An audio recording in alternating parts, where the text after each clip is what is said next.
વધુ એક સમાચાર ભરૂચથી કે જ્યાં મહેશ વસાવાએ ભાજપ સાથે છેડો ફાડ્યો છે। માજી ધારાસભ્ય અને આદિવાસી સુપ્રીમો છોટુ વસાવાના પુત્ર છે મહેશ વસાવા। મહેશ વસાવા 2024માં જ ભાજપમાં જોડાયા હતા। પોતાના કામને ન્યાય મળતો ન હોવાનો આક્ષેપ લગાવવામાં આવ્યો છે। તો 2024માં જ ભાજપમાં તેઓ જોડાયા હતા અને પોતાના કામને ન્યાય મળતો ન હોવાનો પણ આક્ષેપ છે। ત્યારે ખુદ મહેશ વસાવા અમારી સાથે જોડાઈ ગયા છે। મહેશભાઈ, TV9 માં આપનું ખૂબ સ્વાગત છે। સૌથી પહેલો તો સવાલ એ થઈ રહ્યો છે મહેશભાઈ, એવું તો શું બન્યું કે તમે ભાજપ સાથે છેડો ફાડી દીધો?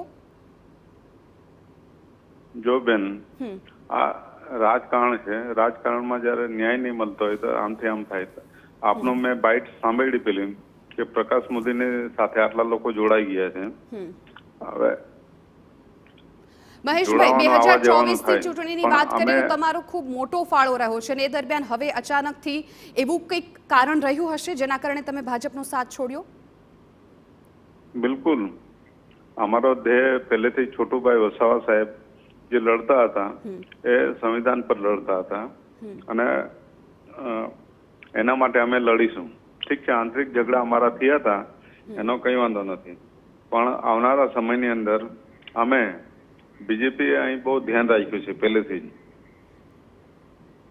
હેલો જી હેલો જી મહેશભાઈ, પણ સવાલ એ જ થઈ રહ્યો છે જ્યારે 2024ની ચૂંટણીમાં પણ સૌ કોઈએ જોયું છે તમારો ખૂબ મોટો ફાળો રહ્યો છે ને અચાનકથી આ રીતે પાર્ટીને છોડવી કંઈક કારણ તો રહ્યા હશે? કારણ તો એક જ હોય કે જ્યારે ઘરમાં હોય ને એમાં ખાવાનું કોઈ આપતા હોય ને પીરસતા નહીં હોય ને માણસને ભૂખે મારે તો શું કરવાનું એમાં? એટલે તમને એવું શું અનુભવ થયો એમાં અનુભવ? જે લોકોને વિચારધારાનો અનુભવ છે અમને કે જ્યારે કોઈની વિચારધારા નહીં મળતી હોય ને જે લોકો વિચારધારાની જે ગરીબોને છોડીને વિચારધારા ચલાવતા હોય તો એવા લોકો સાથે મારે રહેવાનો કોઈ મતલબ નથી। એટલે મહેશભાઈ, તમે અહીંયા વિચારધારાની વાત કરી રહ્યા છો તો શું તમને એવું લાગે છે કે ભાજપ છે આદિવાસી સાથે નથી? તમે વિચારધારાની અત્યારે વાત કરી રહ્યા છો તો શું તમને ક્યાં એવું લાગે છે કે ભાજપ આદિવાસી સાથે નથી? હોત તો આજે એક મહિલા જ્યારે ડિલિવરી કરવા જતી હોય એને પોતાને થાય તો એને રોડ પર લાવતા લાવતા એને એક્સપાયર થઈ જાય પોતાના બચ્ચાને આપવા માટે।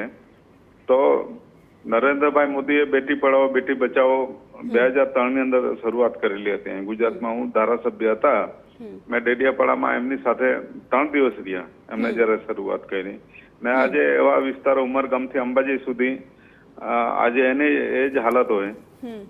ગઈકાલે જ એક જણે સાપ કરડ્યો, એને જોલીમાં ઉચકીને જાય તો વિકાસ કેવી રીતે કહી શકાય?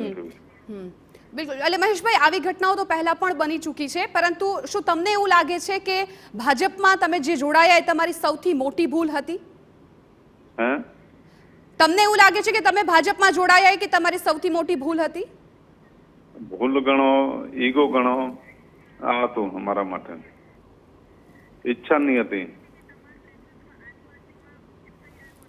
જી, અને મહેશભાઈ, સવાલ એ પણ થઈ રહ્યા છે કે ભાજપમાં તમે જ્યારથી જોડાયા, તમે અત્યારે વિચારધારાની પણ વાત કરો છો, તમે એ પણ વાત કરી કે અત્યારે જે સ્થિતિ છે આદિવાસી વિસ્તારની, તો શું તમને એવું લાગે છે કે તમારું જે પદને લઈને ત્યાં તમને બરાબર સ્થાન ના મળતું હોય અથવા તો આદિવાસી સમાજમાં જે કામ થવા જોઈએ એ નથી થઈ રહ્યા, એવું ક્યાંય તમને ફીલ થયું હતું ભાજપમાં તમે હતા એ દરમિયાન?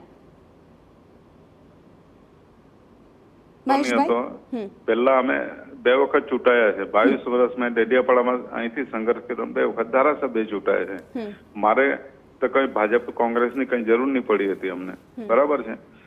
હા, ના અમે ચૂંટાયા હતા અને આજે બી અમે લડીશું તો ચૂંટાશું, એમાં ક્યાં વાંધો છે? જી બિલકુલ મહેશભાઈ, બાકી ભાજપ કે કોંગ્રેસ અમને અન્યાય નહીં કરી શકે, અમે સ્વતંત્ર લોકો છીએ એમાં।